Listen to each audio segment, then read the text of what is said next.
আমের সিজন তো প্রায় শেষই হয়ে এলো, তাই পুরোপুরি আমের সিজন শেষ হয়ে যাওয়ার আগে বাড়িতে একদিন বানিয়ে নিন এই ইনস্টাগ্রামের ভাইরাল ম্যাঙ্গো সাবুদানা মিল্কশেক।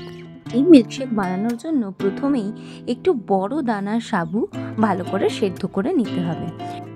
এরপর গ্লাসে দিয়ে দিতে হবে সেই সেদ্ধ করে রাখা সাবুদানার 1 চামচ এবং 2 চামচ করে ম্যাঙ্গো পাল্প, আর সাথে মিশিয়ে দিতে হবে পরিমাণ মতো চিল্ড দুধ।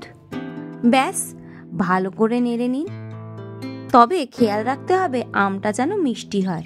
যে আম খেতে খুবই মিষ্টি সেই ধরনের আম ব্যবহার করলেই এই রেসিপিটা খেতে ভালো হবে।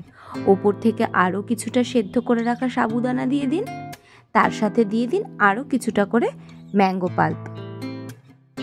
আমের অনেক মিল্কশেকই আমি খেয়েছি, তবে এই মিল্কশেকটা যেমন টেস্টি তেমন হেলদি। যে কোনো বয়সের মানুষের কিন্তু এই মিল্কশেকটা খেতে জাস্ট দারুণ লাগবে।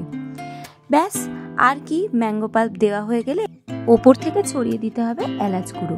এলাচ গুঁড়ো দিলে গন্ধটা এত ভালো আসে বলে বোঝানোর নয়। তারপরে আর কি, রেডি হয়ে গেল এই ঝটপট ম্যাঙ্গো মিল্কশেক।